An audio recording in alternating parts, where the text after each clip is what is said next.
जरा सोचिए, एक सुनसान रेगिस्तान के बीचों बीच एक छोटा सा रेस्टोरेंट है, दुनिया से एकदम कटा हुआ, जहां एक आम सा दिन बस गुजर रहा है। लेकिन ये शांति तब भंग हो जाती है जब वहां एक असाधारण मेहमान आता है और अपने साथ लाता है एक भयानक चेतावनी। और यही वो भयानक सवाल है जो इस पूरी कहानी की नींव रखता है। एक ऐसा विचार जो हमें सीधे उस बड़ी मुसीबत के बीच में लाकर खड़ा कर देता है जिसका सामना अब इंसानियत करने वाली है। माहौल में तनाव तब और बढ़ जाता है जब हथियारों से लैस ये अजनबी रेस्टोरेंट में दाखिल होता है और वो आकर बताता है कि सारी communication lines, TV, radio, phone सब बंद हो चुकी हैं। दुनिया से संपर्क पूरी तरह टूट चुका है। उसकी चेतावनी में एक अजीब सी तेजी है। रेस्टोरेंट में मौजूद लोग पहले तो उसकी बात पर यकीन ही नहीं करते। भाई आखिर एक अजनबी की ऐसी रहस्यमयी चेतावनी को कोई कैसे मान ले? तो ये कोई मामूली घटना नहीं थी। वो अजनबी धीरे धीरे इस खतरे के दैवीय और भयावह रूप का खुलासा करना शुरू करता है जो सबके होश उड़ा देता है। तो ये बात तो साफ हो जाती है कि जो कुछ भी हो रहा है वो किसी बहुत बड़ी प्रलयंकारी योजना का हिस्सा है। ये कोई कुदरती आफत नहीं, बल्कि एक सोचा समझा हमला है जिसका मकसद सिर्फ एक है, सब कुछ खत्म कर देना। अंत की शुरुआत हो चुकी थी। और फिर वो एक ऐसा खुलासा करता है जो सबके होश उड़ा देता है। वो इस संकट को एक जानी पहचानी बाइबल की घटना से जोड़ता है जिससे खतरे की असली गहराई का अंदाजा होता है। और ये है कहानी का सबसे बड़ा, सबसे शॉकिंग मोड़। फरिश्ते जो हमेशा से रक्षक माने जाते थे अब विनाशक बन चुके हैं। वो बचाने नहीं बल्कि खत्म करने आए हैं। अब सवाल उठता है कि ये हमलावर है कौन? ये कोई शैतान नहीं है, ये तो आम इंसान हैं जिनकी इच्छा शक्ति कमजोर है और जिनके शरीर पर फरिश्तों ने कब्जा कर लिया है, उन्हें एक हथियार की तरह इस्तेमाल करने के लिए। तो मतलब फरिश्तों की जो पूरी इमेज थी ना, वो यहाँ एकदम उलट दी गई है। जिन्हें हमेशा से रखवाला समझा गया, वही अब सबसे बड़े दुश्मन बनकर सामने खड़े हैं। उम्मीद का यही उलटफेर कहानी को और भी ज्यादा डरावना बना देता है।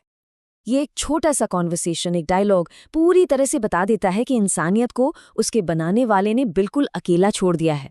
अब कोई बचाने वाला नहीं है। अब कहानी का फोकस बदलता है।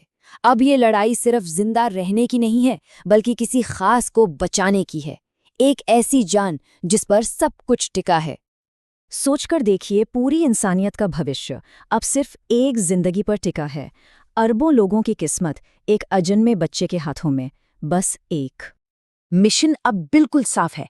एक मामूली सी वेट्रेस जिसके पास अपनी कार तक नहीं है, अब दुनिया की सबसे इंपॉर्टेंट इंसान बन चुकी है, क्योंकि वो उस बच्चे को जन्म देने वाली है। तो सिचुएशन अब एक घेराबंदी वाली है। रेस्टोरेंट के अंदर फंसे हुए लोग और बाहर मौत के फरिश्ते। और वो देवदूत दुश्मन की रणनीति का खुलासा करता है। तो ये देवदूत चेतावनी देता है कि हमला दो हिस्सों में होगा। पहला हमला उनकी हिम्मत पर रखने के लिए और दूसरा उनकी कमजोरियों पर चोट करने के लिए। इससे ये भी पता चलता है कि दुश्मन कितना प्लान बनाकर काम कर रहा है। इस चेतावनी से एक बात तो साफ हो जाती है, उनके पास इस अजनबी योद्धा पर भरोसा करने के अलावा कोई चारा नहीं बचा है। समय बहुत कम है और खतरा लगातार बढ़ता जा रहा है। अब आते हैं कहानी के सबसे बड़े और सबसे गहरे सवाल पर। इस देवदूत के विद्रोह का कारण क्या है? आखिर उसने ईश्वर के खिलाफ जाने का फैसला किया ही क्यों? यही सवाल तो कहानी के बिल्कुल दिल में है। कोई देवदूत जिसका पूरा वजूद ही हुक्म मानने पर टिका हो, वो अपने बनाने वाले के ही खिलाफ क्यों खड़ा हो गया? ये सिर्फ नाफरमानी नहीं है, ये एक ऐसी बगावत है जिसके नतीजे हमेशा हमेशा के लिए महसूस किए जाएंगे। और इसका जवाब है बहुत ही सीधा लेकिन उतना ही पावरफुल। उसकी वफादारी सिर्फ आदेशों तक नहीं थी, बल्कि इंसानियत के लिए थी। जब ईश्वर ने उम्मीद छोड़ दी तो उसने नहीं छोड़ी। वो बताता है कि उसने इंसानों को लालच और नफरत के लिए एक दूसरे को मारते देखा, ईर्ष्या में खून बहाते देखा, प्यार जैसे अनमोल तोहफे को बर्बाद करते देखा। लेकिन इसी कीचड़ में उसने कमल भी खिलते देखे।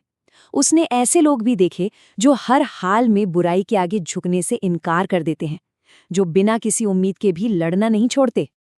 और फिर अपने इसी मोनोलॉग में वो एक बहुत ही पर्सनल एग्जाम्पल देता है, ये समझाने के लिए कि वो आखिर लड़ किसके लिए रहा है। निस्वार्थ और बिना शर्त वाले प्यार के लिए। यही वो चीज़ है जो उसकी नज़र में इंसानियत को बचाने लायक बनाती है। और आखिर में हम इसी एक सवाल के साथ रह जाते हैं जो इस पूरी कहानी का निचोड़ है। यह हमें इंसानियत के मूल्य और उसके भविष्य के बारे में सोचने पर मजबूर कर देता है।